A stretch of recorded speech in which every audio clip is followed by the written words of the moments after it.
बिस्मिल्लाहिर्रहमानिर्रहीम, अस्सलाम वालेकुम। न्यूज़ एंड व्यूज़ की मेज़बान आकाशा यासीन निजी मसरूफियात के बायस आज की प्रोग्राम की मेज़बानी मैं ईमान नवाज़ करूँगी। नाज़रीन, सियासी मंजरनामा एक बार फिर बदलने जा रहा है। वफाकी काबीना में बड़ी तब्दीलियों की बाज़गश्त है। तहरीक इंसाफ की नई एहतजाजी हिकमत अमली और खैबर पख्तूनख्वा में पार्टी के अंदर इख्तिलाफात खुलकर सामने आ गए हैं।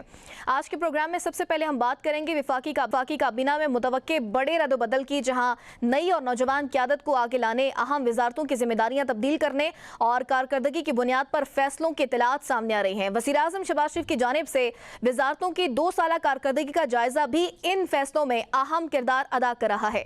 दूसरी जानिब पाकिस्तान तहरीक इंसाफ में सियासी सरगर्मियां एक नए मरहले में दाखिल हो चुकी हैं। अलीमा खान ने स्ट्रीट मूवमेंट का आगाज कर दिया, जबकि अली मोहम्मद खान ने वाज़ेह किया है कि पार्टी में मौरूसी सियासत की कोई गुंजाइश नहीं है। उधर खैबर पख्तूनख्वा में भी PTI के अंदर इख्तिलाफात इस वक्त नुमाया हुए, जब एक रुकने असम्बली ने वज़ीर आला को उनके भाई की मुबैना सियासी मुदाखलत पर खत लिख दिया है। प्रोग्राम के दूसरे हिस्से में हम बात करेंगे ईरान और अमेरिका के दरमियान जारी कशीदगी एक नए मरहले में दाखिल होती दिखाई दे रही है। ईरान ने ओमान, बहरीन, कुवैत और उर्दन में अमरीकी फौजी तंसीबात को निशाना बनाने का दावा किया है, जबकि अमेरिका ने भी ईरान के मुतअद्दिद फौजी अहदाफ पर फजाई कार्रवाइयों का ऐलान करते हुए खिते में अपनी अस्करी मौजूदगी मजीद मौसर बनाने का इंदिया दिया है। इसी दौरान तेहरान ने इल्जाम आयद किया कि अमेरिका ओमान के साथ आबना हुर्मस के मुश्तरका इंतजामी तरीक़ेकार में रुकावट बन रहा है, जबकि ईरान का यह कहना है कि मुआहदों पर अमल दरामद दोनों फरीकैन की मुश्तरका जिम्मेदारी है। सूरत हाल की संगीनी के पेश नज़र पाकिस्तान ने गहरी तशवीश का इजहार करते हुए तमाम फरीकैन पर तहम्मुल, सिफारतकारी और मुज़ाकरात के जरिए कशीदगी कम करने पर जोर दिया है। चीन ने भी आबना हुर्मस में महफूज जहाजरानी और इलाकाई इस्तेहकाम को आलमी मईशत के लिए नागुज़ीर करार देते हुए तनाज़े के पुरअमन हल की अपील की है। उधर अमरीकी मीडिया ने शाये होने वाली एक रिपोर्ट में दावा किया है कि ईरान के एक ड्रोन हमले में कुवैत के शबी बंदरगाह पर अमरीकी फौज को जंग का सबसे बड़ा जानी नुकसान उठाना पड़ा, जबकि इस हमले से कबल मुमकिन खतरात से मुतालिक वार्निंग्स को भी नज़रअंदाज किए जाने का इंकशाफ हुआ है। इसी तमाम तर सूरत हाल पर बात करने के लिए मुझे ज्वाइन कर रहे हैं तारिक सुमैर साहब, सीनियर सहाफ़ी तज्ज़ियाकार हैं, डॉक्टर अली इमरान साहब, सगी चौधरी साहब और सायरा बानो रहनुमा GDA हमें प्रोग्राम में ज्वाइन करेंगी। बहुत शुक्रिया आप सबके ज्वाइन करने का। तारिक सुमैर साहब, सबसे पहले आपकी जानिब आना चाहूँगी। सर, ज़राए के मुताबिक वफाकी काबीना में बड़े पैमाने पर तब्दीलियाँ आ रही हैं और कहा जा रहा है कि नौजवान चेहरों को लाने की बात हो रही है। सर, इसहाक डार को वज़ारत ख़ज़ाना और मोहसिन नकवी साहब को वज़ारत ख़ारजा और कुछ खबरें ये भी हैं कि राना सावला साहब को वज़ारत दाखिला देने की भी तजवीज़ सामने आई है। सर, एक तरफ तो काबीना का हजम कम करने का दावा किया जा रहा है और फिर दूसरी तरफ पुराने और सीनियर रहनुमाओं को दोबारा अहम तरीन कलमदान सौंपे जा रहे हैं। क्या समझते हैं, क्या होने जा रहा है? शुक्रिया ईमान। ये जो खबर है पहली मरतबा नहीं आई। ये जब से हुकूमत आई है बार बार आती है कि जी काबीना में एक्सटेंशन हो रही है, काबीना में तब्दीलियाँ हो रही हैं। और 1 साल पहले काबीना में एक्सटेंशन हुई थी, तकरीबन साल से ज़्यादा हो गया अरसा, समझ लें आप।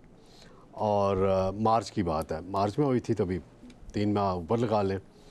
और कुछ वजारतें खाली थी, वो इंतज़ार कर रहे थे कि पीपल्स पार्टी काबीना में आती है नहीं आती। अच्छा। उस वजह से खाली रखी हुई थी। अब ये जो कह रहे हैं नौजवान, इस वक्त 3-4 नौजवान हैं जो मिनिस्टर ऑफ स्टेट के ओहदों पर काम कर रहे हैं। एक बिलाल अज़हर कियानी है जो फ्रांस में मिनिस्टर ऑफ स्टेट हैं और रेलवे का महकमा भी उनके पास है। वो एक ज़माने में डायरी उठा के लंदन में होते थे, मियाँ नवाज शरीफ के स्टाफ अफसर के तौर पे लैपटॉप उठाया होता था और टाइप की चीज़ें ये के चले, वो MNA बन गए। उनके जनरल के अहदे से रिटायर हुए जनरल अज़हर कियानी बड़े मारूफ डॉक्टर हैं, हार्ट के सर्जन हैं और बड़े अच्छे इंसान हैं। दूसरे बैरिस्टर अकील की बात हो रही है। अच्छा। जो अभी टेक्सला और वहाँ की नशिस्त से MNA बने हैं। ये वो नशिस्त है जहाँ से सरवर खान और चौधरी निसार MNA बना करते थे। दोनों बड़ी अहम पोजीशनों पर रहे माजी में अपने दौर में। तो मैं नहीं देख रहा कि फ़िलहाल इन दोनों को ही एलिवेट कर दिया जाएगा। जो फाइनेंस मिनिस्ट्री है मैं नहीं समझता कि सेनेटर औरंगज़ेब तनकीद की ज़द में ज़रूर आते हैं। मैं ख़ुद उन पर तनकीद करता हूँ और मैंने बजट के दौरान प्रेस कॉन्फ्रेंस में उनके सामने बैठ के उन पर तनकीद की थी। उन्होंने सवालों के जवाब भी दिए थे। तो अच्छा। उनको नहीं तब्दील, मैं नहीं देख रहा कि उनको कोई तब्दील किया जाएगा। और जहाँ तक मोहसिन नकवी का सवाल है, मोहसिन नकवी इस वक्त 2 ओहदे उनके पास हैं, इंटीरियर मिनिस्ट्री है, PCB है और वो फॉरेन मिनिस्टर का भी तौर पे कई हवालों से काम करते हैं। यानी कि अनऑफिशियली फॉरेन ऑफिस के मामलात में भी वो ईरान जाते रहे हैं, क्योंकि फील्ड मार्शल का उन पर एतमाद है, जनरल आसिम मुनीर का बहुत एतमाद है वो, और उनको असाइनमेंट देते हैं तो वो जाते हैं। इन दिनों वो न्यूयॉर्क गए हुए थे और उन पे तनकीद भी बड़ी हुई है। और उस जमात ने तनकीद की है, यानी JUI ने, JUI के हैं गफूर हैदरी साहब, उन्होंने कहा है वो कहाँ हैं वो SHO जी बलूचिस्तान के जो हालिया वाक़यात ज़ियारत वाला हुए उसके तनाज़र में तो वो न्यूयॉर्क के दौरे पे थे, मुलाकातें करते थे। मैं ये भी नहीं देख रहा, क्योंकि जो इंटीरियर मिनिस्टर होता है ना, राना सनाउल्लाह साहब ने PDM दौर में वजारत दाखिला चलाई है। इंटीरियर मिनिस्ट्री का सिक्योरिटी इदारों के साथ बहुत अच्छा कोऑर्डिनेशन होना ज़रूरी होता है। तो वो मैं ये भी नहीं देख रहा कि जी वो राना सनाउल्लाह को देंगे, मोहसिन नकवी से लेके। और इसी तरह इसहाक डार साहब हैं, फॉरेन ऑफिस में उन्होंने बड़ी मेहनत की इस हवाले से। इस जंग ईरान अमेरिका जंग के दौरान भी दुनिया भर के फॉरेन मिनिस्टर के साथ राब्तों में रहे, दौरे भी किए और बड़ा अपना नाम उन्होंने इस हवाले से बनाया। इससे पहले वो जब वज़ीर ख़जाना रहे हैं PDM दौर में, 2013 में रहे हैं, उससे पहले की नवाज शरीफ की 97 वाली गवर्नमेंट में भी रहे हैं। थोड़ा सा उनमें होता है कि वो थोड़े गुस्से में जल्दी आ जाते हैं, जज्बात में आ जाते हैं, लेकिन तजर्बा बड़ा है उनके पास, फाइनेंस का भी तजर्बा है और फॉरेन ऑफिस का भी है। तो मैं इतनी बड़ी नहीं, छोटी मोटी कुछ तब्दीलियाँ होनी हैं जो मेरी इतलात हैं, इतने बड़े पैमाने पे काबीना में तब्दीलियाँ नहीं होनी, क्योंकि ये हुकूमत है। इसमें देखें ना, स्पेशल असिस्टेंट अनइलेक्टेड लोग बहुत ज़्यादा आए हुए हैं और वो जहाँ से आए हुए हैं वो वहाँ वाले बंदों को शहबाज शरीफ साहब काबीना से अलग नहीं कर सकते। हुजम छोटा करने की बात होती है ना, फिर उनको भी छोटा करना पड़ेगा, उनको भी जहाँ कम करना पड़ेगा, जो इलेक्टेड लोग हैं उनको भी काम करना पड़ेगा। तो बड़े पैमाने पे मैं नहीं देख रहा, 4-5 अगर हुई तो उनमें को महकमा में रद्द बदल होगा, लेकिन अभी भी हतमी बात नहीं है। इस प्रोग्राम में आने से पहले भी मैंने चेक किया है, तो एक मशावरत की हद तक बात है, ये हुई है थोड़ी बहुत मशावरत, और उन्होंने कुछ परफॉर्मेंस की रिपोर्टें भी मंगवाई हैं इन सब की। तो मैं बड़ी तब्दीली नहीं देख रहा इस ठीक है, आपके मुताबिक कोई बड़ी तब्दीली नहीं होनी चाहिए। डॉक्टर अली इमरान साहब, आप किस तरह से देखते हैं ये जो बातें हो रही हैं कि वफाकी काबीना में नौजवान चेहरे लाएंगे? पहले तो हुकूमत ये कह रही थी ना कि वोटर्स की उम्र बढ़ाने की बात कर रही थी, अचानक ये नौजवानों की याद कैसे आ गई इस हुकूमत को? बिस्मिल्लाहिर्रहमानिर्रहीम। देखिए ईमान, ये पुराने किस्से पिटे वही चेहरे हैं जिनको बार बार लाने की कोशिश की जाती है। अब मुझे ये बताएं कि बलाल अजहर कियानी साहब ने as state minister for finance क्या जो है वो पहाड़ गिरा दिए, या क्या कोई इतना पाकिस्तान की इकोनॉमी में ऐसी कोई हैरत अंगेज तब्दीली लेकर आए? बल्कि मैं उसके ऊपर भी आपको बता देता हूँ कि आज की मैं एक रिपोर्ट पढ़ रहा था कि चाइना से हम जो सामान मंगवा रहे हैं या इंपोर्ट कर रहे हैं वो है $17 बिलियन, और जो हम एक्सपोर्ट कर रहे हैं वो है सिर्फ $3 बिलियन। तो इतना बड़ा ट्रस्ट जो आपका डेफिसिट है तजारती खसारे में, खाली चाइना के साथ तो वो आपके सामने है। और ये जो जिनकी तारीफों के पुल अभी तारिक सुमैर साहब ने बांधे हैं, इनका काम है कि आना और तारीफों के पुल बांधने। और जिस इसहाक डार की ये बार बार बात कर रहे हैं, उनका भी जरा मैं करैक्टर आपको बता देता हूँ कि वो क्या शख्स हैं। ये वो शख्स हैं जिन्होंने इनको पकड़ा गया तो इन्होंने अपनी कई 100 सफ़ों के ऊपर मुहित एक पूरी अपनी स्टेटमेंट दी कि मैं किस तरह नवाज शरीफ और शहबाज शरीफ के लिए मनी जो लॉन्ड्रिंग करता था, और 164 की स्टेटमेंट दी, और ये मुल्क से फरार हुए और फिर इनको मुल्क में दोबारा लाकर इनको जो है वो वजीर खारजा बना दिया गया। अब एज ए वजीर खारजा उनकी खिदमत मैं आपको बता देता हूँ। देखिए मोहसिन नकवी साहब की जब हम बात करते हैं तो मोहसिन नकवी साहब ने जो अगर फील्ड मार्शल का उन पर एतबार था तो उन्होंने चीजें करके भी दिखाई। अगर वो ईरान बात है अली इमरान साहब, मोहसिन नकवी साहब की तारीफ की वजह समझ आ गई मुझे। बात में नहीं बोला सर, मैं आपकी बात में नहीं बोला। चले आप अपने पॉइंट को कंप्लीट कर लें अली इमरान साहब। तो क्या ना करें, ये जिनके तारीफों के पुल आप बांधते हैं ना, जो फारग हो गए हैं। ठीक है इमरान साहब, बात अपनी कंप्लीट करें आप। अच्छा, अब मोहसिन नकवी की जब बात की जाती है तो देखिए मोहसिन नकवी साहब ने परफॉर्म करके दिखाया। अगर उन पर फील्ड मार्शल को अगर कोई एतमाद था तो उनको हर जगह पर जब लाया गया तो उन्होंने प्रूव भी करके दिया, चीज़ें आगे भी बढ़ाई। और ना तो वो कोई ट्रेडिशनल पॉलिटिशियंस थे, ना उनका कोई इतना लंबा चौड़ा बैकग्राउंड था, लेकिन फिर भी हैविंग सेड दैट उन्होंने चीज़ों को कंट्रोल किया, करके दिखाया। अब जिन लोगों की ये बात कर रहे हैं, राना सनाउल्लाह साहब हो गए, इसहाक डार साहब हो गए, या ये जो हमारे इन्होंने बड़े खूबसूरत खान सरवर चौधरी निसार के हल्के की बात की, और ये जो अकील शोक साहब हैं, जो इनका जरा पूछें, ये दिल पर हाथ लगकर बताएं कि वो 60,000 वोट से मिसेस मसूद से इलेक्शन हारे हुए हैं और फॉर्म 47 पर असेंबली के अंदर आए हैं। तो इनके जो लोग हैं ये सारे फेक हारे हुए फॉर्म 47 की पैदावार है। जो शख्स गलत हलफ उठाता है आके असम्बली के अंदर और ये कहता है कि जी मैं इस किताब का इस मुल्क का वफादार रहूंगा। अरे भाई, पहले तो तुम उन वोटर्स का एतमाद देने में तो कामयाब हो जाओ जिनकी वोटों की मदद से अब लोग असम्बली के अंदर पहुंचते हैं। इन लोगों को ना तो अवाम ने वोट दिया, ना अवाम का इन पर कोई एतमाद है। देखिए, जमहूरियत होती क्या है? डेमोक्रेसी का मतलब है अवाम के मजबूत रिश्ते और एतमाद उस हुकूमत पर होता है तो वो हुकूमत परफॉर्म करती है। आज इस हुकूमत को हर महाज पर क्यों मार पड़ रही है? आज अब सबसे बड़ी एक और चीज देखें ईमान, कि ये कैसे किस किस्म के ये लोग हैं कि एक साबिक खलीफा कतर का मरा है, खलीफा हमाद, मैं भी उनके लिए दुआ गो हूं कि अल्लाह उनका वो जहान है अच्छा करे।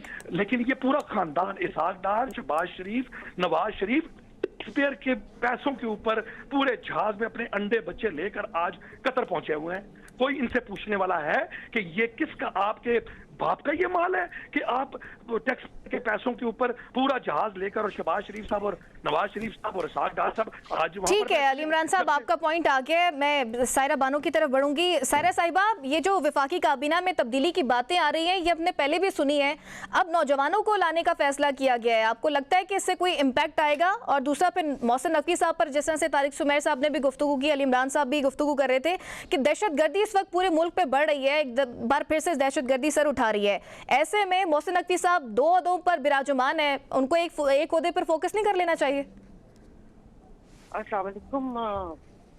ये तो वो कितने जुबान ज़दे आम है, अगर वो नहीं सुन रहे, अगर वो इतने ताकतवर है, उनके पीछे इतना मजबूत हाथ है, तो आप या हम क्या कह सकते हैं या उनको क्या मशवरा दे सकते हैं?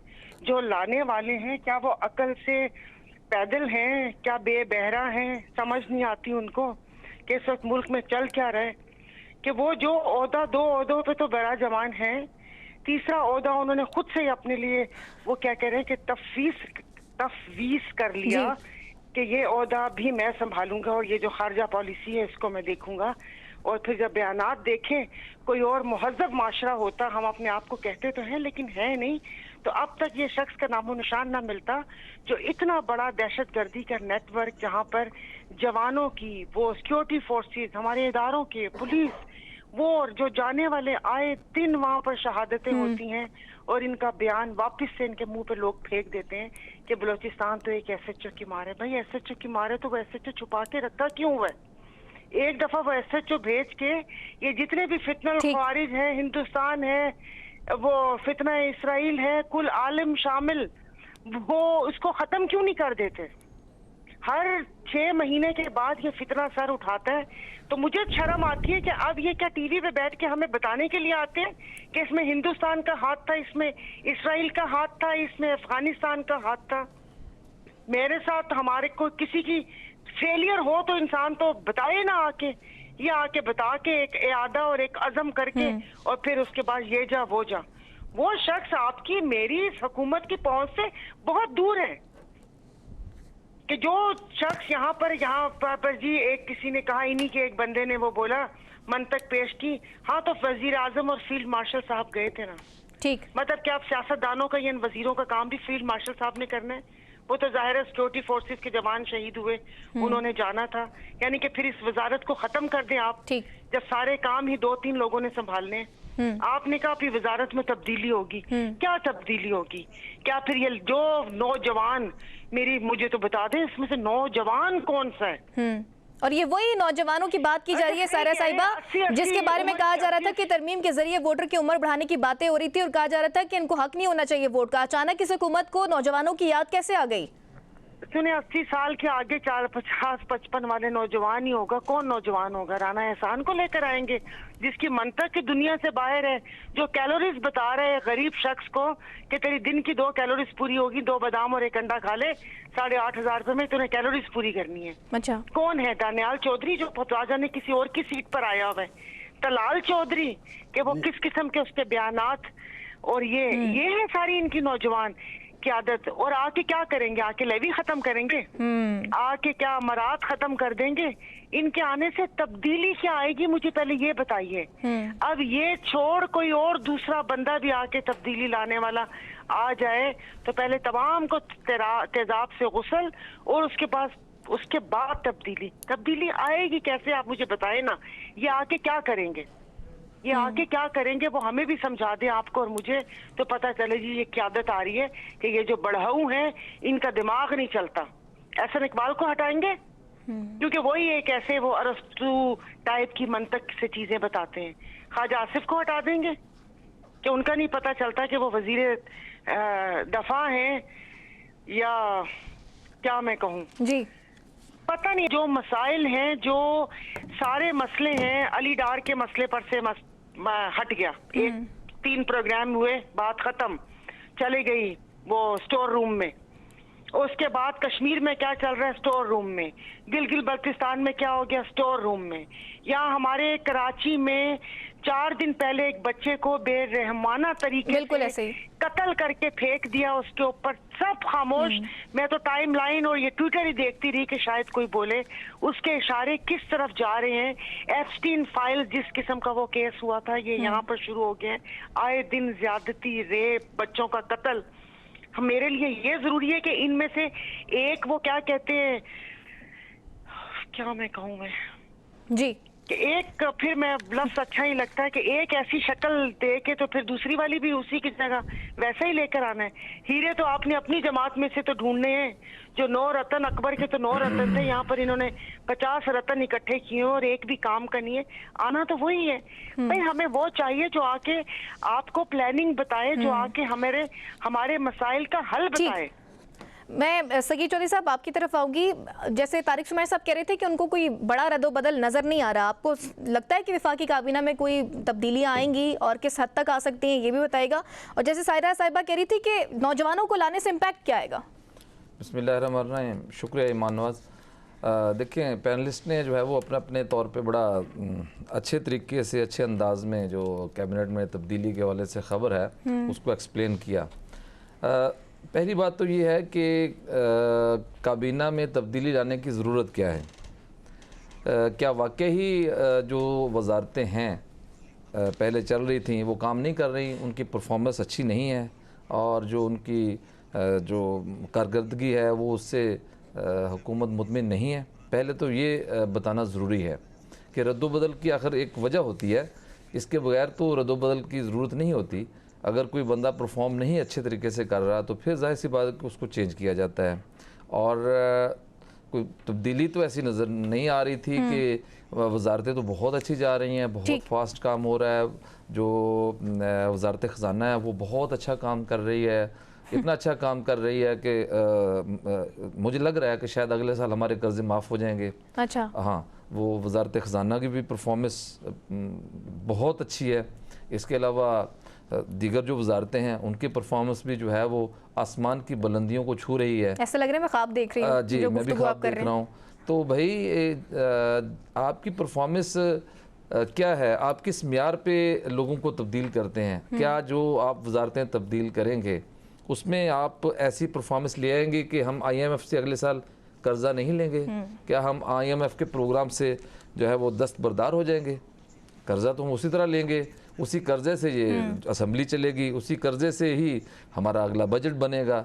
तो जब हमने कर्ज लेके बजट बनाना है तो आप किसी को भी बना दें, वो चला लेगा, इसमें तो प्रॉब्लम ही कोई नहीं। जब मुल्क कांटों पे लगा हुआ है तो आप किसी को चेंज करके किसी को भी ला दें। और जहां पर तब्दीली की जरूरत है वहां पर नहीं की जा रही है। FBR का इदारा आप देखें जहां पर इस वक्त अशद जरूरत है कि चेयरमैन FBR को तब्दील करें, क्योंकि वो अपने टैक्स अदा पूरे नहीं करते और मुसलसल अवाम पर लेवी लगा कर जो है बोझ डाला जा रहा है। मैं उस तरफ आ रहा था कि तब्दीली की जरूरत या गवर्नेंस की जरूरत इदारों में है। यहाँ पे करप्शन है। इस वक्त करप्शन ने आपके मुल्क की जड़ों को खोखला कर दिया है, वहां पर तब्दीली लेके आए। आप जो एक बाबू सिस्टम आपने मुतारफ़ करवाया हुआ है, जो पाकिस्तान बनने से पहले का हमारे सर पे मुसल्लत है और जो इंसान को इंसान नहीं समझता और एक पाकिस्तानी जो है वो उसको वो पाकिस्तानी नहीं समझता, वो समझता है कि मुल्क जो है वो हम चला रहे हैं। आप उस निज़ाम को तब्दील करें ना। आप करप्शन का खात्मा क्यों नहीं करते? करप्शन में आप देख लें कि आपका मुल्क जो है वो कितने नंबर पर है। उस तरफ की तवज्जो गई है आपकी। महंगाई कहाँ पर चली गई है, उस पर तवज्जो गई है। पर कैपिटा पर फी फर्द जो है वो आपकी जो आमदन है वो कितनी है, उस पर आपकी कभी तवज्जो गई है? आप वजारतें चेंज करने के चक्कर में लगे हुए हैं, तो क्या इनकलाब आ जाएगा? मुझे तो इसकी चीज़ की समझ नहीं आई। पुराने वालों ने क्या इनकलाब जो है वो यहाँ पे लेके आ गए, और नए वाले आने वाले क्या इनकलाब लेके आएंगे? ये सिर्फ लोगों को खुश करने का तरीका है। अच्छा। कि आपको ये छोटी वजारत दे के बड़ी वजारत दे देंगे, आप जरा दिहाड़ी अच्छी लगा लें। हाँ, और जहाँ पर फोकस करना है वहाँ पर फोकस नहीं किया ये जा रहा। दिहाड़ियों का चक्कर है और कुछ भी नहीं है इसमें। ठीक है, कोई सेक्रेटरी परफॉर्मेंस साहब, बेस्ड नहीं होगा ये काम। आपका पॉइंट आ गया है और ब्रेक का भी कहा जा रहा है, मजीद भी डिस्कशन करेंगे। एक छोटी दोबारा हाजिर होंगे, साथ रहेगा।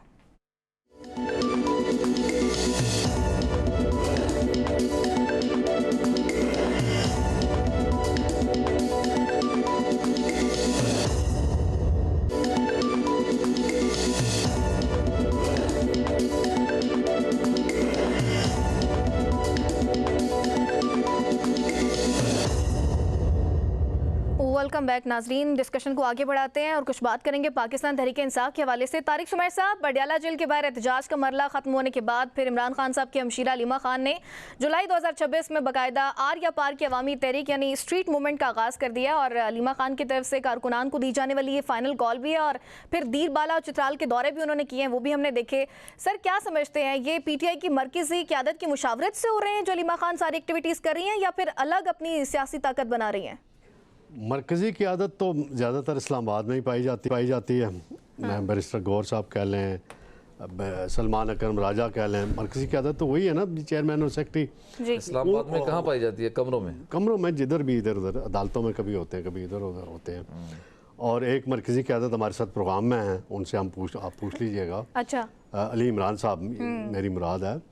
तो हलीमा खान की तो सोच डिफरेंट है ना, जो पार्टी की आदत की सोच डिफरेंट। ये जो आर पार का आपने लफ्ज़ यूज़ किया है, ये लफ्ज़ एक मरतबा मरियम नवाज़ ने इस्तेमाल किया था, मेरा ख्याल है 2020-21 की बात है। उस वक्त उन्होंने एक ट्वीट किया था, उसके बाद कुछ अरसे के लिए उनके ट्वीट बंद हो गए थे और फिर रास्ते खुल गए थे। तो सोहेल अफरीदी जो है ना, वो कल साथ नहीं थे हलीमा खान के, और सोहेल अफरीदी की कुछ खुफिया मुलाकातें भी हो रही हैं कुछ लोगों के साथ, अपने अजीज़ वकारब को एक अच्छा। को लेके गए थे, उसकी स्टोरी मैं दे चुका हूँ।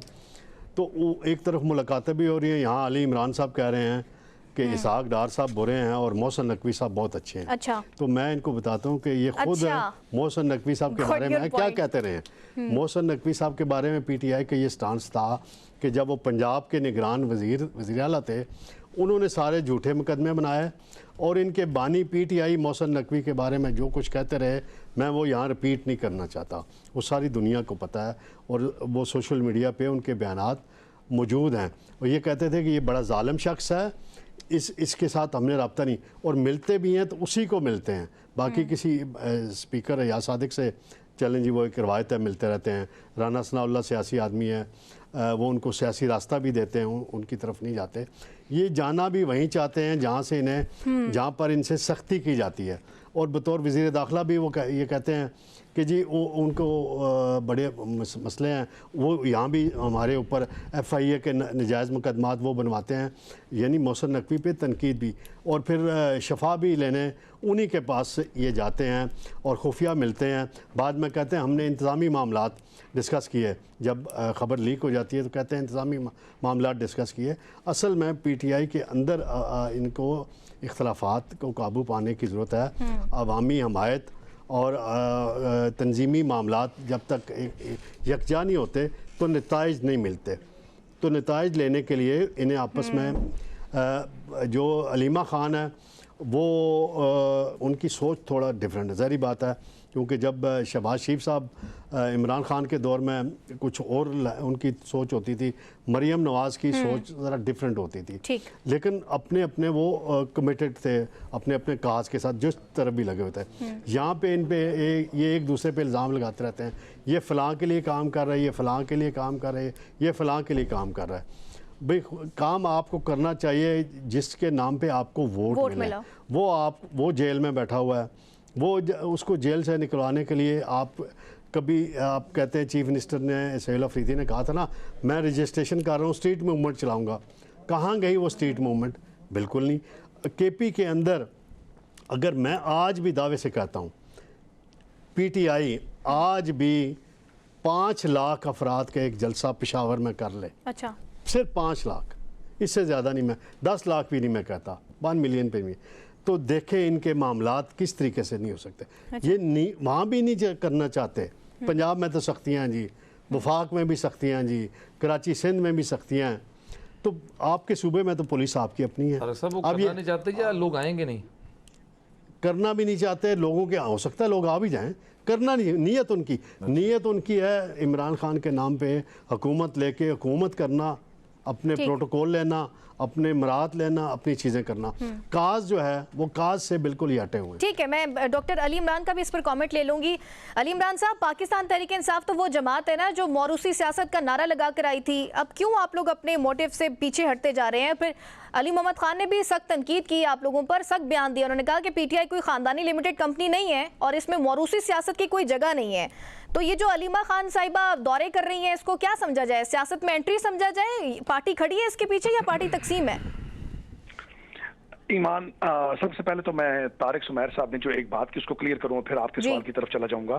तारिक सुमैर साहब ने कहा कि आज हम मोहसिन नकवी साहब की तारीफें कर रहे हैं। मैंने अपना प्रोग्राम है, इसको आप चला के देख लीजिएगा, मैंने कभी उनकी तारीफ नहीं की। इस हवाले से मैंने कहा कि अगर उनको फील्ड मार्शल का एतमाद हासिल है तो फिर वो काम ठीक ही कर रहे होंगे, इसलिए उनको उन पर एतमाद है। क्योंकि आप इस हुकूमत का में अगर कर्जा लेना हो तो पहले फील्ड मार्शल को भेजा जाता है। अगर इस हुकूमत ने खारजा ताल्लुकात किसी मुल्क से बनाने हो तो जो है वो फील्ड मार्शल साहब उनके पीछे खड़े होते हैं। अगर इस मुल्क ने अमेरिकन सदर के साथ बात करनी है तो फील्ड मार्शल साहब, तो इस हुकूमत का जो मैवर है वो तो फील्ड मार्शल साहब है, उन्हीं की वजह से तो ये चल रहे हैं, वरना इनकी अपनी तो कोई औकात है नहीं। अब आ जाते हैं इस तरफ के, आपने बात की अलीमा खान साहबा की कि कोई मरूसी सियासत। देखे, अलीमा खान साहबा ने रावलपिंडी की जो एहतसाब अदालत है जिसके जज हैं अमजद अली शाह साहब, जब उन्होंने उनसे मुखातिब हुई एक प्रोसीडिंग्स के दरमियान एक वीक पहले, तो उन्होंने कहा कि अगर आपने मुझे सजा देनी है तो मुझे 4-5 दिन का टाइम दे दीजिएगा, क्योंकि मेरे जो ग्रैंड सन है, मेरे पोते पोतियां हैं, वो चित्राल में होते हैं, मैं उनको मिल लूं, फिर पता नहीं मेरी उनसे कब मुलाकात होगी। तो उनके जो ग्रैंड सन्स हैं, पोते पोतियां हैं, वो होते हैं चित्राल के अंदर। तो वो उनको मिलने के लिए जब चित्राल जा रही थी तो दीरबाला के मुकाम पर इमरान खान साहब के एक साबका बड़े करीबी साथी हैं इजाज खान, तो उनके वहां रुकी और वहां उन्होंने लोगों से कुछ खिताब किया। ना तो बाकायदा तौर पर उन्होंने स्ट्रीट मूवमेंट की अभी कोई कॉल दी है, ना ही पार्टी की तरफ से कोई कॉल आई है। फिर आपने बात की अली मोहम्मद खान साहब की, तो अली मोहम्मद खान साहब is one of the best human being, मेरे बहुत अच्छे दोस्त हैं, लेकिन मैं उनकी इस बात से बड़े इज्जत और एहतराम के साथ इख्तलाफ करूंगा कि अगर अलीमा खान साहिबा के बारे में ये बात की जाती है कि वो मरूसी सियासत कर रही हैं या वो अपने भाई के लिए बाहर अगर कहीं गई हैं, निकली हैं, तो मुझे ये बताएं कि केपीके के अंदर हमारे जो कई साहब का जो मिनिस्टर्स हैं, हमारे स्पीकर असेंबली जो हैं, उनके भाई भी इस वक्त वजीर हैं। तो ये कोई लॉजिक नहीं है कि अगर खान साहब की बहन जो है वो जाएं और पार्टी कारकुनों को मिले और खान साहब की रिहाई के लिए बात करें, तो ये मारूसी सियासत में बिल्कुल, ना तो उनके पास पार्टी का कोई ओहदा है, ना ही वो पार्टी का कोई ओहदा चाहती है। उन्होंने बार बार ये बात की है कि मुझे पार्टी का कोई ओहदा नहीं चाहिए, मैं सिर्फ अपने भाई की मोहब्बत के लिए निकलती हूँ और मैं अपने भाई को जेल से रिहा करवाने के लिए बात करती हूँ। तो ये मेरे ख्याल इस पे। और एक अगली बात देखिए, इन्होंने ये कहा कि जी हम बात जो है वो वहां पर करना चाहते हैं, मोहसिन नकवी साहब से करना चाहते हैं। मुझे ये बताएं, एक केपीके का चीफ मिनिस्टर जब उसने कहा कि मेरी मुलाकात इमरान खान साहब से करवाएं शहबाज शरीफ को फोन करके, तो उन्होंने कहा मैं पूछ कर बताऊंगा, और उस बात को आज 8 महीने हो चुके हैं। इनके पास कोई इख्तियार नहीं है। देखें, जमहूरियत का मतलब है अवाम का एतमाद आप पर होना चाहिए। जब अवाम ने वोट ही नहीं दिए तो मुख्तदर। ठीक है अली इमरान साहब, आपका पॉइंट भी आ गया। मैं सायरा बानो की तरफ बढ़ना चाहूंगी। सायरा साहिबा, ये जो मौरूसी सियासत का एक स्टेटमेंट या तनकीद की जा रही है पाकिस्तान तहरीक इंसाफ पर, ये लॉजिकल है? जैसे अली इमरान साहब कह रहे हैं कि अगर वो अपने भाई के लिए बाहर निकल रही हैं तो उसको मौरूसी सियासत से जोड़ना ठीक नहीं है। जी बिल्कुल सही कह रहे हैं। क्या बेगम कुलसूम नवाज नहीं निकली थी? बेगम नुसरत भुट्टो नहीं निकली थी? बेगम वली खान नहीं निकली थी? और उससे पहले आप देख लें कि फातिमा जिन्ना रहमतुल्लाह अलैह वो अपने भाई के लिए नहीं निकली थी। तारीख भरी पड़ी है कि जब ये इस किस्म की, उन्होंने तो 2 साल इंतजार किया ना। ये जो क्यादत थी, ये जो खंबे थे जो असेंबलीज तक पहुंचे हैं, कि ये कोई लाया अमल देते, फिर वो कहते हैं कि अशरफ रईस साहब को, और उधर सेनेट में वो, मैं हमेशा नाम भूल जाती हूँ, राजा नासिर अब्बास जी राजा नासिर अब्बास, उनको वो किया कि एटलीस्ट वो कुछ नहीं तो वो अपनी फिक्र अंगेज तकरीर से ही कोई चीज इधर से उधर करेंगे, मगर वो देखें कि मुझे तो ऐसे लग रहा था कि दीवार पर एक तस्वीर लगवानी थी हमेशा के लिए कि ये अपोजिशन लीडर है, और उसके बाद अल्लाह अल्लाह खैर सल्लाह और भी बहुत सारी चीजें रिपोर्ट हुई और उसके बाद दबा दी गई। अच्छा। तो फिर उन बहनों के पास क्या चांस है और कौन सा उनके पास वो है? वो सिर्फ अपने भाई के लिए निकल रही हैं कि भाई से मुलाकात करवा दी जाए, भाई की जो तबीयत डॉक्टरों तक रसाई दे दी जाए। उन्होंने तो नहीं कहा कि हम ऑल इन ऑल आके बैठ गए हैं। ये 3-4 इनकी पार्टी में है और इनमें से ये है, एक खातून है, पता नहीं वो क्यों नहीं आई, वरना सबसे पहले वो भी अलम लेके छलांग मार के आ जाती हैं कि हम हुक्म मानेंगे तो खान का मानेंगे, खान की बहन है ये। वो आज बैठी हुई थी चीफ मिनिस्टर के साथ मीटिंग में। जी, अपने रिश्तेदार पहुंचा दिए। क्या जनूबी पंजाब के मेंबरान साहब भी तो हैं, उनका क्या किरदार आपने देखा इसमें? वो वही तो कह रही हैं कि उनका किरदार नजर नहीं आ रहा। नहीं, वो अलामा राजा नासिर अब्बास की बात कर रही हैं। सर तस्वीर लगवानी थी, दीवार पे लगवा ली। आप भी देखते होंगे ना, वो तो तस्वीर लग जाती है ना कि ये भाई इस साल से इस साल तक ओपोजिशन लीडर थे। उनका क्या किरदार है? ना आवाम के लिए बोले, ना अपने बलोचिस्तान के हक के लिए बोले, ना महंगाई पे बोले। तमाम चीजें हो गई इनके, वो कहते हैं सामने पुलों पर से पानी गुजर गया। और बाकी क्या कहते हैं, आप फिर अली मोहम्मद की बात करते हैं, उस शख्स का तो जिक्र भी मत किया करें। अच्छा, मतलब एक अजीब सा, मतलब एक आई एम सॉरी, अभी किसी के लिए इंसान क्या बोले, बट डे 1 से जिस वक्त हम लोग असेंबली में थे और उनके बारे में खाका आता था तो बस एक ही लफ्ज आता था, सूरतुल मुनाफिकून में कुछ है कि इस किस्म का कि वो सिर्फ कुछ लोग होते हैं गुफ्तार के गाजी होते हैं। लेकिन वो तो अभी भी ये कहते हैं कि पाकिस्तान में कोई आखिरी शख्स भी अगर खान साहब के साथ खड़ा हुआ तो वो अली मोहम्मद खान साहब होंगे। अच्छा, कैसे खड़ा हो भाई? बैठ जाएं, थक जाएंगे। वो अपने कद के हिसाब से कहते हैं मैडम, उनका कद बड़ा। वो बैठ जाएं, वो बस एक तकरीर होगी, वो भी आपको कोई लंबा कि उस दिन कैसे मेंबरान को निकाला गया, किसी को पता ही नहीं चल रहा था कि कौन हो। बस निकलो निकलो निकलो निकलो निकलो, असेंबली में नहीं बैठना। ये अच्छा। बंदा चुपके से वो कोई प्यार की होगी कि मुझे तकरीर करनी है कि दबे पांव, और अब हर काम वो दबे पांव करते हैं।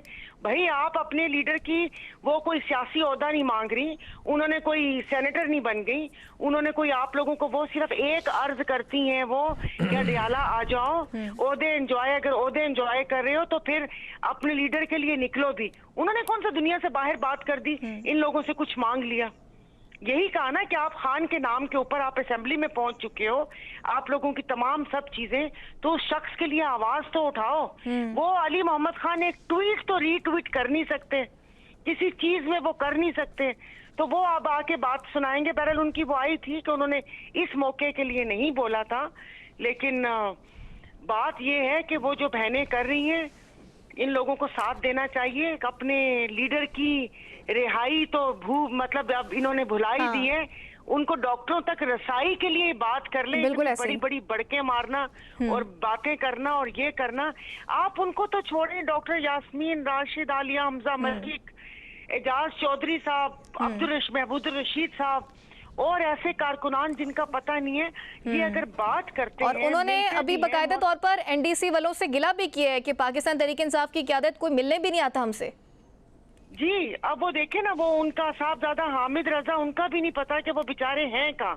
बाकी ये लोग तहरीक इंसाफ की बात करते हैं। तहरीक इंसाफ अवाम और इमरान खान है फिलहाल जो तहरीक इंसाफ की ये बात करते हैं, तो भैया वो पार्टी के निशान विशान छिनाव है। अभी इस वक्त जो भी रिहाई है उसकी बात होगी, वो खान और अवाम के बीच में है। और वही कहते हैं कि जो आ गए दबे पांव, वो मामे चाचे ना बने तो ज्यादा बेहतर। ठीक, आपका पॉइंट आ गया। उनकी ट्वीट, ठीक है, आपका पॉइंट आ गया। सगी चौधरी साहब, एक और खबर ये भी है कि जिला खैबर से पीटीआई के एमपी हैं अब्दुल गनी अफरीदी साहब, उन्होंने सीएम केपी को खत लिखा है कि उनके भाई नवीद अफरीदी साहब हल्का पीके 71 के सरकारी अफसरान को धमका रहे हैं और सियासी मुदाखलत कर रहे हैं। पाकिस्तान तहरीक इंसाफ तो हमेशा मेरिट की बात करती है, गुड गवर्नेंस का दावा करती है, तो ये सीएम के भाई के पास इतने इख्तियार कैसे आ गए?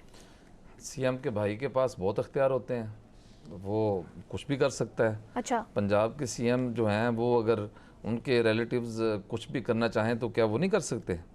सब कुछ कर सकते हैं। ये यहाँ जब आप मरूसियत की बात करते हैं, मरूसी सियासत की बात करते हैं पीटीआई में और बाकी जमातों में, नहीं डिफरेंस है। देखें, मरूसियत की बात करते हैं तो फिर मरूसियत किस में सबसे ज़्यादा है? मुस्लिम लीग नून में सबसे ज़्यादा है, इसके बाद पीपल्स पार्टी में है, आप ओहदे देख लें, मौजूदा ओहदे देख लें ना, तो क्या ये जस्टिफिकेशन बनती है कि इसके अलावा पाकिस्तान में कोई टैलेंट नहीं है, पाकिस्तान में कोई इस काबिल नहीं है कि वो CM बन जाए, PM बन जाए या वज़ीर बन जाए, और कुछ मतलब पाकिस्तान में कोई ऐसा पढ़ा लिखा इंसान नहीं, अक्लमंद इंसान नहीं, कोई फहमो फरासत रखने वाला इंसान नहीं है। तो ये बात तो छोड़ दें कि गनी अफरीदी ने ये किया होगा, ये तो एक आम सी बात है, ये कोई बहुत बड़ी बात मैं नहीं समझता कि ये कोई बहुत बड़ी बात होगी। ये मुदाखलत होती है, कभी कभार ये मुदाखलत बहुत ज़्यादा हो जाती है, तो आप मजबूर होकर फिर इसी तरह के ख़त लिखने पे मजबूर हो जाते हैं कि आपका भाई जो है वो मुदाखलत कर रहा है, और बाज़ औक़ात जो ऐसी मुदाखलत होती है कि आप बता भी नहीं सकते। अच्छा। और हाँ जी, और बिल्कुल इस तरह होती है। और देखें जितने भी SHOs के तबादले हैं वो इन्हीं के थ्रू हो रहे होते हैं। ये इंतज़ामिया में भी अपना असर और सुख इस्तेमाल करते हैं, और दीगर इदारों में भी अपना असर और सुख इस्तेमाल करते हैं। सब इदारों को पता होता है कि ये उनका फ़लाँ रिश्तेदार है। अच्छा। और अगर वो बात नहीं मानेगा तो वहाँ उस दिन वो अफसर वहाँ पे नहीं होगा। इस तरह पंजाब में बहुत सारी तब्दीलियाँ हुई, और इस तरह दीगर सूबों में भी, और KP में भी इसी तरह होता है। तो ये तो एक हमारा सिस्टम का हिस्सा है। ये किसी पे ब्लेम देना, ये तो वो ब्लेम वाली बात नहीं है, ये तो ओपन है, बिल्कुल ओपन केस है कि यहाँ पे मुदाखलत होती है, हर इदारे में मुदाखलत होती है। सियासी मुदाखलत अगर इदारों से ख़त्म हो जाए तो फिर पाकिस्तान जो है वो तरक्की की राह पे गामजन ना हो जाए। ये सिर्फ एक MPA की बात नहीं है, इसमें हर बंदा मुदाखलत करता है, और जितनी सियासी मुदाखलत होती है इन इदारों में, उसकी वजह से आज हमारे इदारे जो हैं वो इस नहज पे हैं, और हमारे इदारों का जो सत्यानाश और बुरा हाल है वो इस वजह से है। और जो इंटरनेशनली करप्शन के हवाले से आप बात कर लें, और बैड गवर्नेंस के हवाले से हम ऊपर हैं, टॉप पे। बिल्कुल ऐसे ही और हम मुख्तलिफ एजेंसीज ये कहती हैं कि पाकिस्तान में टेंडरिंग का महकमा हो गया, पाकिस्तान में फलां हो गया, ये मुख्तलिफ कंपनियां बिजली की हैं, वो सारी जो है वो क्यों वहाँ पे करप्शन होती है? इस वजह से होती है कि उनको बैकअप मिलता है। बैकअप कहाँ से मिलता है? सियासी जो हमारे हुक्मरान हैं, सपोर्ट के बगैर तो ये सब चीजें मुमकिन इस तरह के नहीं बड़े है लोग हैं, वो उनको सपोर्ट करते हैं, वो खुला खुद भी खाते हैं, लोगों को भी उसमें कहते हैं कि आप भी अपना हिस्सा लें। वो कहते हैं ना मिसाल के हिस्सा बमुताबिक जुस्सा। तो इस तरीके से हमारा करप्शन तो हमारा आज एक जो है वो समझे कि करप्शन जो है वो एक जुज बन चुका है इस पाकिस्तान में, कि करप्शन के बगैर तो यहाँ पे काम कोई काम नहीं, नहीं हो सकता। सगी चौधरी साहब, आपका पॉइंट आ गया, ब्रेक का भी कहा जा रहा है, मजीद भी डिस्कशन करेंगे। एक छोटी सी ब्रेक लें, दोबारा असर होंगे, स्टे विद अस।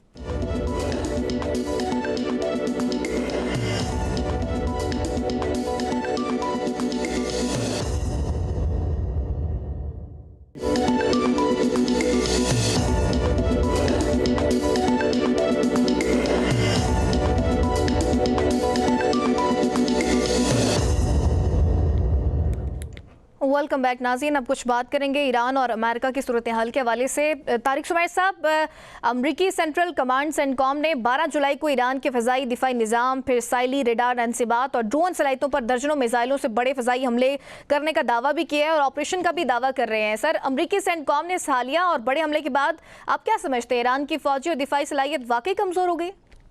अगर कमज़ोर होती ईरान की सलाहियत तो फिर माहिदा ही ना साइन करते। माहिदा साइन करके मैं तो ये समझता हूँ कि दोनों अफ्रीकैन जो है ना, अच्छा, दोनों अपने अपने हिसाब से दोनों ने खिलाफ वर्जी की है।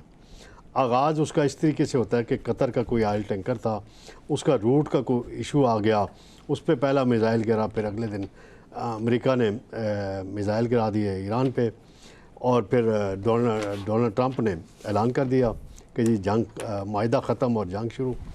तो ये इनकी जारी है। फिर बीच में राब्ते भी हो रहे हैं, पाकिस्तान की तरफ से भी, कतर की तरफ से भी राब्ते हो रहे हैं। तो कतर में अभी ताज़ियत का मामला है, उनके साबिक अमीर जो है उनका इंतकाल हुआ है जी। तो साबिक अमीर के इंतकाल पर अगर कोई जाए तो उस पर तनकीद नहीं की जानी चाहिए। अली इमरान साहब को चाहिए था कि ख़ुद भी ये जाएँ वहाँ जाके ताज़ियत करके आएँ। दूसरी, उन्होंने अली साहब ने एक बात की थी, मैं उसका हवाला दे दूँ कि ये कहते हैं कि जी कर्ज़ा लेना हो तो बाहर फील्ड मार्शल को साथ जाना पड़ता है, ख़ारजा पॉलिसी हो। तो ये अपना दौर 18 वाला उठा के देख लें, जिसके बारे में मौलाना फजल रहमान साहब ने एक मरतबा एक टर्म यूज़ कर दी थी, निकेदा अब्बा। तो पंजाबी का लफ्ज़ है निकेदा अब्बा। तो वो निके के अब्बे को साथ लेके जाते थे इनके लीडर, चाहे सऊदी अरब जाते थे, कतर जाते थे, UAE जाते थे। कौन था?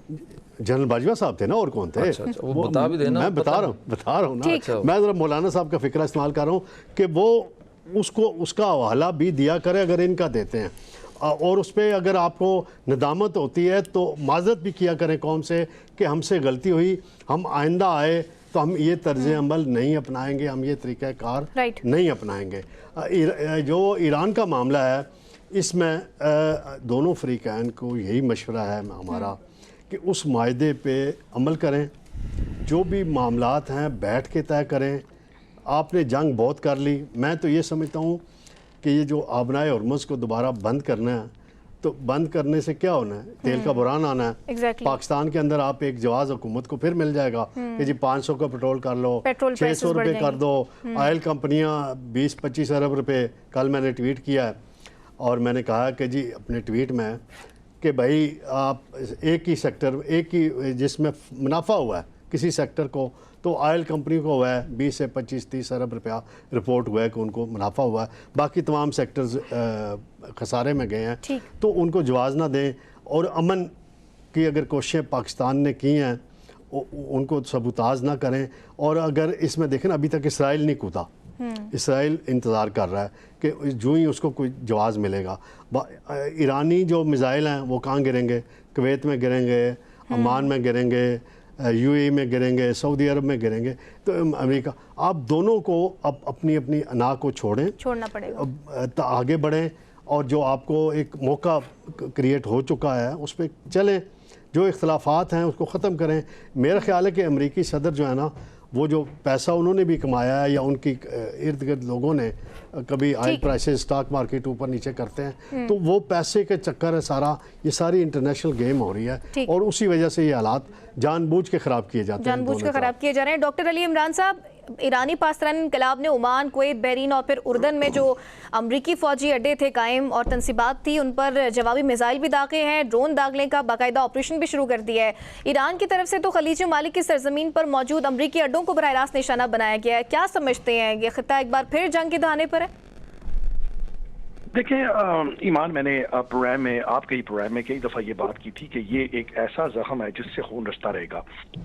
ईरान अमरीकी जो मिलिट्री माइट है उसको बार बार चैलेंज करता है, और वो कहता है कि जो MOU हमारे दरमियान मेमोरेंडम ऑफ अंडरस्टैंडिंग साइन हुआ है, उसकी हर एक शिक को आपने उसका एहतराम करना है, क्योंकि अमेरिका बार बार वायलेशन करता है। देखिए, इस लड़ाई का जो आगाज़ दोबारा हुआ वो कैसे हुआ, मैं उसकी बैकग्राउंड आपको बता दूं 1 मिनट के लिए। वो ये था कि अमेरिका और ईरान के दरमियान जो MOU साइन हुआ था, उसके मुताबिक जितनी भी ट्रैफिक थी वो ईरान के बिल्कुल जो बंदरगाह है उसके करीब से होकर गुजरनी थी। बाकी में उन्होंने कहा था कि यहाँ हमने माइल्स गिरा दिए हैं, माइल्स फिक्स की दी हैं।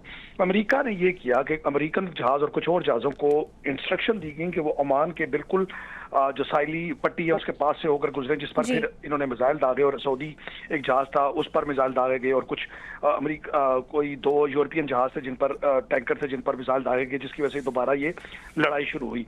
ईरान अमेरिका को बार बार इसलिए चैलेंज करता है कि ईरान के अंदर से अब ये खौफ खत्म हो चुका है कि अमेरिका उनकी कोई तबाही कर सकता है। उनको पूरा यकीन है कि अमेरिका कभी भी फुल फ्लैज वार पे नहीं जाएगा।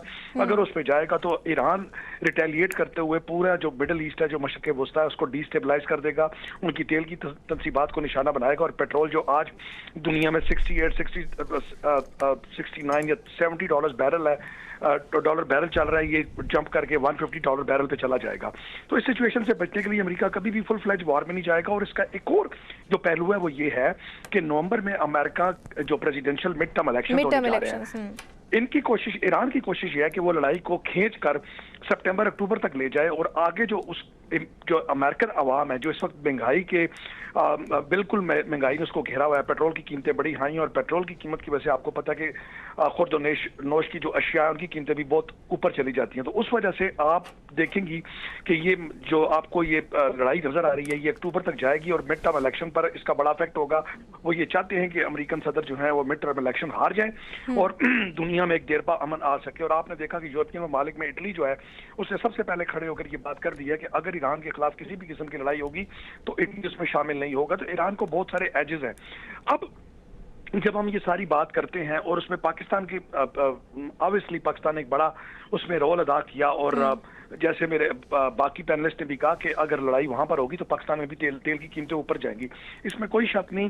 अब तो पाकिस्तान की वो हालत हो गई है ईमान कि दुनिया में दो मुल्क लड़ते हैं तो तीसरा जो मुल्क होता है जो मुतासिर होता है वो पाकिस्तान होता है। सिंस हमारी इकोनॉमी इस हद तक नीचे जा चुकी है, हमारे जो इस वक्त बुरहान है मुल्क के अंदर, हाँ वो सनती बुरहान हो, वह अदालती बुरहान हो, वह इंतजामिया का बुरहान हो, और आप देखें कि जिस तरीके से हमारे इस वक्त बलोचिस्तान KPK और फिर कश्मीर के अंदर जो हालात हैं उनको देखते हुए मैं ये समझता हूँ कि हमें इस वक्त पॉलिटिकल कंसेंसस की जरूरत है और मुल्क में जो हकीकी मायनों में जो आवाम के नुमाइंदे हैं उनको आगे लाने की जरूरत है, रिकनसाइल करने की जरूरत है ताकि ये हालात जो आवाम के हैं वो बेहतर हो सके। सकीब चौधरी साहब, ईरान ने जो ड्रोन हमले किए उसमें 6 अमरीकी फौजी कहा जा रहा है कि हलाक भी हो गए और दर्जनों जख्मी भी हो गए और अब तक जंग का महंगा तरीन हमला करार दिया जा रहा है इसको, जो ईरान की तरफ से ये दागा गया। अमरीकी अखबार के मुताबिक ये भी कहा जा रहा है कि जर्नैलों ने बंदरगाह के गैर महफूज होने की वार्निंग को नजरअंदाज किया। सर, इस भारी जानी नुकसान के बाद क्या समझते हैं आप कि अमरीकी इंतजामिया पर जंग रोकने का अवामी दबाव बढ़ेगा या फिर मजीद सख्त इंतकामी कार्रवाई जारी रखेगा अमेरिका? देखिए, अमेरिका में पहले भी ईमान बहुत ज़्यादा मुजाहरे हुए इस हवाले से और बहुत ज़्यादा मुज़ाहमत का सामना करना पड़ रहा है ये ट्रंप इंतज़ामिया को, और ट्रंप इंतज़ामिया ने उस मुज़ाहमत की वजह से ही जो है वो मुज़ाकरात का रास्ता अपनाया था और उसमें बाकायदा तौर पर जो है वो पाकिस्तान ने एक सालसी का किरदार अदा किया था। और जहाँ तक बात है अब कल के हमले की, तो वो डेफिनेटली एक बहुत बड़ा हमला है और उसमें अमेरिका का सबसे ज़्यादा जानी नुकसान हुआ। चूँकि देखें, ये अमेरिका को पहले ही वाज़े कर चुका है ईरान, ये कोई खुफिया बात नहीं है या कोई खुफिया वार्निंग नहीं है, ये तो ईरान पहले ही वाज़े कर चुका है कि अगर अमेरिका जो है वो ईरान पे हमला करेगा तो फिर ईरान जो है वो जाहिर है कि अमेरिका के वहाँ पर जाकर तो नहीं हमला कर सकता ना, वो तो फिर ये जो जितने भी खलीजी ममालिक हैं यहाँ पर उनके अमेरिका के फौजी अड्डे हैं उनको निशाना बनाएगा। ये तो वो फैसला नहीं कर चुका बल्कि उसका बाकायदा ऐलान कर चुका है। तो अमेरिका को तो अलर्ट रहना चाहिए था। तो वो मेरा ख्याल है कि उन्होंने इस चीज़ को इतना बॉदर नहीं किया जिस वजह से वो एक हमला जो है वो कामयाब हुआ। लेकिन इसके नुकसानात क्या हैं? देखिए, अब आपने हुर्मुज़ पे लड़ाई शुरू हो चुकी है कि जहाज़ उसका जो है वो ओमान की तरफ जाएगा और ईरान कह रहा है नहीं, हमारी वाली साइड जो है, हमारे वाला हिस्सा है, इधर से गुजर के जाएगा। तो अब यहाँ पर एक लड़ाई जो है वो उसने शिद्दत अख्तियार कर ली है। और अभी कुछ देर पहले मैं खबर एक देख रहा था कि कतर जो है उसने ये ऐलान किया, ये खबर है। अब देखें कि इसमें आगे क्या होता है कि उसने कहा जी कि वो अब सालसी नहीं करेगा, वो इस सालसी के किरदार से वो निकलना चाह रहा है। तो ये देखें एक बड़ी ख़तरनाक सूरत हाल है जिसमें बड़ी मुश्किल से सारे मुल्क इकट्ठे हुए थे। अगर ये ममालिक जिसमें सऊदी अरब भी शामिल है, चाइना भी शामिल है, रशिया भी शामिल था पसे पर्दा, अगर ये ममालिक जो है वो सालसी के किरदार में सामने नहीं आते तो फिर इसका मुस्तकबिल क्या होगा? क्या ये जंग इसी तरह तवील चलती रहेगी? अगर चलती रहेगी पाकिस्तान तो इसका हरगज़ भी मुतहम्मल नहीं हो सकता। हम तो पहले ही बहुत ज़्यादा इसका जो है वो शिकार हो चुके हैं। अभी तो हमने महंगा तेल ख़रीदा भी नहीं था तो वो जो सस्ता तेल था उसको हमने महंगा कर दिया और जो ऑयल कंपनियां हैं उनको हमने अरबों रुपए का फ़ायदा भी दे दिया। हमारे तो वारदात पे वारदात चलती है, तो इसलिए वारदात से बचने के लिए ज़रूरी है कि इस सारी सूरत हाल पे जितने भी मालिक हैं वो इनको समझाएं कि आप उस मुआहदे की पासदारी करें। देखें, ये मुआहदा जो है वो बड़ी मुश्किल से हुआ, इसमें पाकिस्तान ने बहुत अहम किरदार अदा किया। फील्ड मार्शल जो है सैयद आसिम मुनीर, जिसकी पूरी दुनिया ने तारीफ़ की, उनका बहुत बड़ा एक अहम रोल है इसमें। तो ये अगर इस तरह से मामला चलता रहा तो फिर मेरा ख्याल है कि वो रोल जो है या वो जो किरदार है वो ज़ाया होने का खदशा है और फिर जो खिता है वो तबाही की लपेट में आएगा। जंग कभी भी वो कोई अच्छी चीज़ लेके नहीं आती या जंग कोई भी जो है वो उसके अच्छे असरात मुरतब नहीं होते, हमेशा खतरात ही होते हैं उसके और नुकसानात होते हैं। ठीक है, बहुत शुक्रिया सगीर चौधरी साहब, तारिक सुमैर साहब, डॉक्टर अली इमरान साहब, आयरा बानो साहिब हमारे साथ प्रोग्राम में मौजूद थी। आप सभी के वक्त का बहुत शुक्रिया। नाज़रीन, प्रोग्राम का वक्त खत्म हो गया। अपनी मेज़बान ईमान नवाज़ को दीजिए इजाज़त। अपना ख्याल रखिएगा। अल्लाह ने के बाद।